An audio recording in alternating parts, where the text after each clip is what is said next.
Apa isi dari madu? Kalau tempe kan isi tadi probiotik kan, biotik. Dia bakteri baik gitu kan.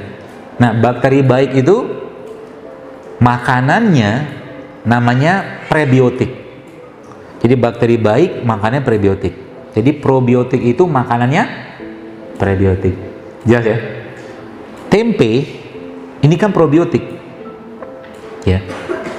Ketika teman-teman katakanlah kasih dia madu sebagai prebiotiknya, maka bakteri dalam tempe tadi akan berkembang biak.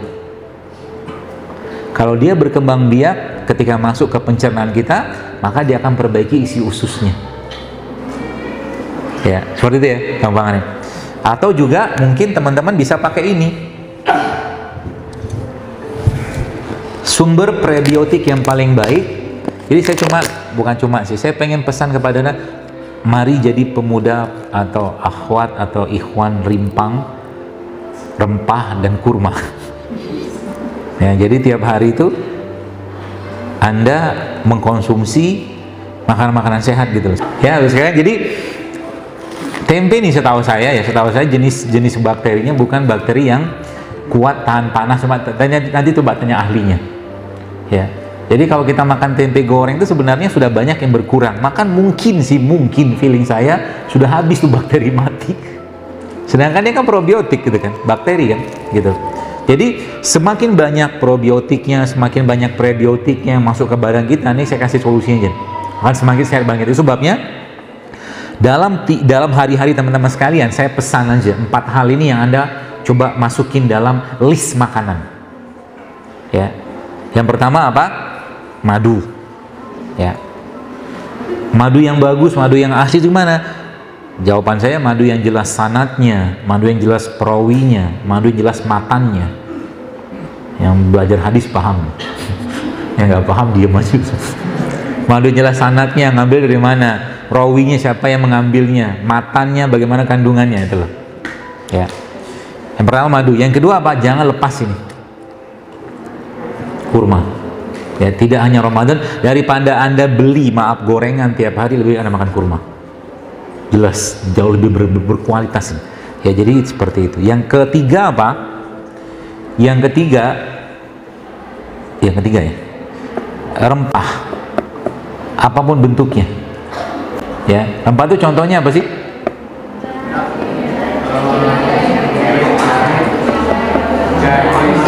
Jahe itu bukan rempah, ya jahe tapi dia kategorinya rimpang kalau jahe. Rempah itu contohnya kayu manis, cengkeh, gitu lah, pala, ya itu contohnya.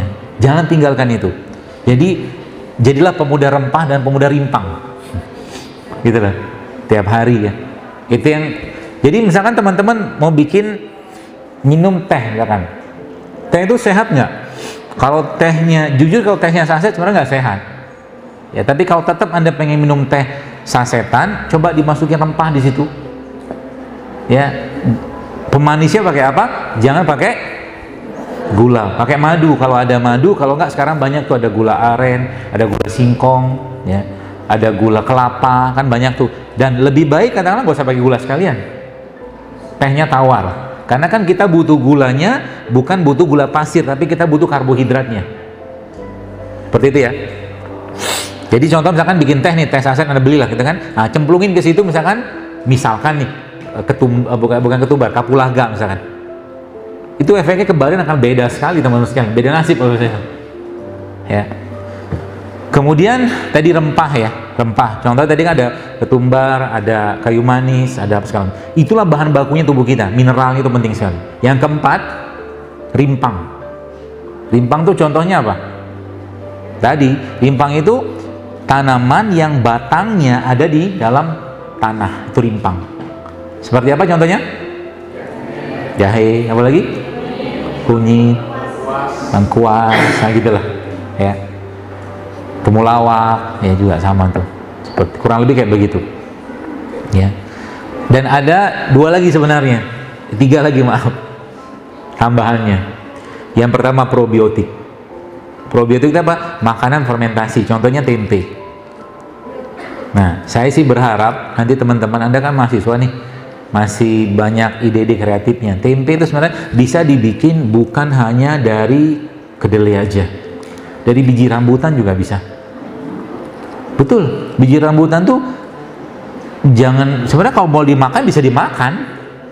Banyak biji-biji yang kita bisa makan, biji rambutan, kemudian biji salak sih belum tahu kalau salaknya. Kedondong juga nggak tahu. Biji rambutan, biji anggur, biji semangka, biji durian. Biji durian itu sangat tinggi asam aminonya. Jadi kalau teman-teman bikin tempe dari non kedelai itu bagus sebenarnya, banyak pilihan biji-bijiannya. Dan belum banyak yang buat. Bikin tempe ini kan gampang sebenarnya kan. Modal ragi doang. Modal ragi taruh di satu tempat selesai gitu loh. Jadi dia. Ya. Jadi bikin sebenarnya itu probiotik ya. Jadi makanan itu sebabnya mungkin adik-adik mungkin pernah baca bahwa salah satu makanan paling sehat di dunia namanya apa? Rendang. Rendang sehat nggak sih? Enak iya, sehat mah tidak. Ya. Jadi kalau salah satu makanan sehat di dunia yang diakuin adalah kimchi. Ya. Kimchi itu makanan Korea itu loh. Jadi orang Korea itu makanannya apapun dia akan makan kimchi dulu. Lihat sajian kalau teman-teman pernah makan di restoran Korea selalu ada kimchinya. Dan itu luar biasa pentingnya buat pencernaan kita sebenarnya. Ya. Kimchi. Jadi tadi probiotik ya, ini salah satu probiotiknya. Contoh yang lain probiotik apa? Banyak, miso. Miso tuh probiotik tuh. Ya, itu masukin ke badan tiap hari itu. Dan yang ketiganya yang keberapa? 1 2 3 4 5. Tadi kan udah 4. Yang kelima berarti yang keenam. Yang keenamnya prebiotik atau juga tambahkan situ asam amino. Contoh kayak begini nih. Ya kayak mungkin kita membahas kayak sayuran, buah-buahan, itu kan ada banyak prebiotik di situ. Jadi makanannya probiotik itu adalah prebiotik. Teman-teman masih suka makan nasi putih? Nasi. Saran saya dimodif nasinya. Iya, udah modif nasinya. Supaya nasi putih itu kan kenapa banyak dilarang? Karena tinggi banget gulanya. Itu masalahnya. Kalau sudah makan nasi putih, apa yang terjadi saat Anda kuliah? Ngantuk loh. Karena tubuh susah tubuh kita tuh berat sekali memetabolisme gula pada nasi itu gitu. Caranya gimana supaya nasi tetap tinggi seratnya? Gampang. Saran pertama, ini saya saja. Kalau mau nyobain sih ya. Nanti coba ambil cabai rawit begini. Tambahkan bawang putih, tambahkan serai sedikit. Ditumis pakai minyak kelapa. Ya, tumis pakai minyak kelapa atau kalau enggak pakai minyak zaitun, tumis api kecil aja. Nanti tambahkan garam sedikit, garam bukit ya, atau garam laut, garam yang sehat lah, sama tambahkan lada hitam. Ya. Dioseng-oseng sebentar, itu nanti dimasukkan ke nasinya. Tapi ini bukan nasi goreng sih ya. Kebayang ya? Jadi bukan nasi goreng, tapi ini dalam rangka ngasih serat dan mineral penting ke nasinya tadi, sehingga nanti nasinya tidak terlalu berat untuk dicerna badan kita. Kebayang ya? Itu yang pertama. Atau yang kedua, Anda bisa pakai pola ini. Nanti bikin sambal. Sambal apa isinya? Iya, ada cobekan tapi nggak tahu buat apa. Isi sambalnya nanti cabai rawit, kurma sama bawang putih sama garam. Jadi karena judulnya kita sudah mulai berpisah sama gula pasir, maka teman-teman bisa ganti pemanisnya pakai kurma. Gitulah. Diulek-ulek sebentar, lalu ini tempenya Anda hancur-hancurin, masukin ke nasinya, maka nasi Anda full serat, full protein, full probiotik. Kebayang ya? Kalau mau sedikit ada sensasi manis-manisnya, suwir-suwirin kurma di situ. Aneh tapi enaknya minta ampun. Saya udah pernah nyobain misalnya. Ya, seperti itu. Lalu jam 2:30 ya. Terakhir, tadi kan ada prebiotik kan?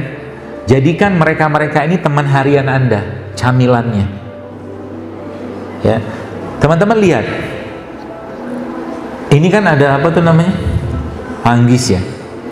Manggis ini kalau kita lihat, dalamnya isinya kan ada buahnya sama bijinya.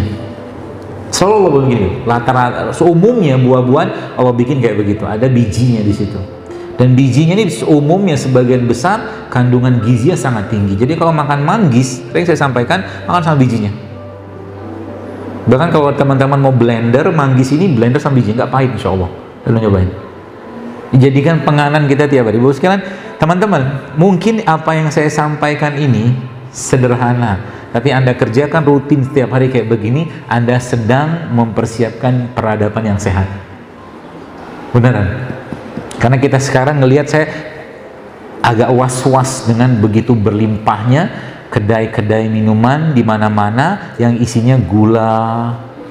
Saya nanti ya, nauzubillah min zalik, semoga tidak, kita akan mudah mendapatkan orang-orang Indonesia yang 15 tahun, nauzubillah min zalik, 20 tahun sudah kena diabetes. Artinya kalau Anda nggak cegah mulai sekarang, wassalam kita. Apalagi generasi autoimun. Terlalu dikit-dikit obat-obat, sedikit-dikit obat. Bukan nggak boleh makan obat, boleh, tapi proporsional gitu loh. Ya, ada lagi batuk pilek, ambil cengkeh, ambil jahe, ambil kayu manis misalkan, atau ambil kapulaga, itu juga obat pilek gitu loh. Tinggal keprek, datang ke pasar, beli, modal goceng juga dapat. Yang gitu ya, simple sebenarnya. Ya, nah tadi manggis ini, kembali sini, maka dia isinya tadi apa? Isinya kan dari mulai kulit luarnya ini, ya, bermanfaat sampai kulit dalamnya, termasuk sampai ke bagian putihnya dan bijinya. Semakin banyak perlindungan di situ yang Allah ciptakan, maka biasanya kandungannya semakin berharga. Maka di Indonesia ada satu jenis sumber asam amino yang terbaik yang Allah ciptakan di negeri ini, yang dia mengandung hampir semua jenis komponen asam amino manusia, yang Allah lindungi dengan serat, Allah lindungi dengan cangkang, Allah lindungi dengan kulitnya lagi, dan sumber asam amino tersebut namanya apa? Air kelapa.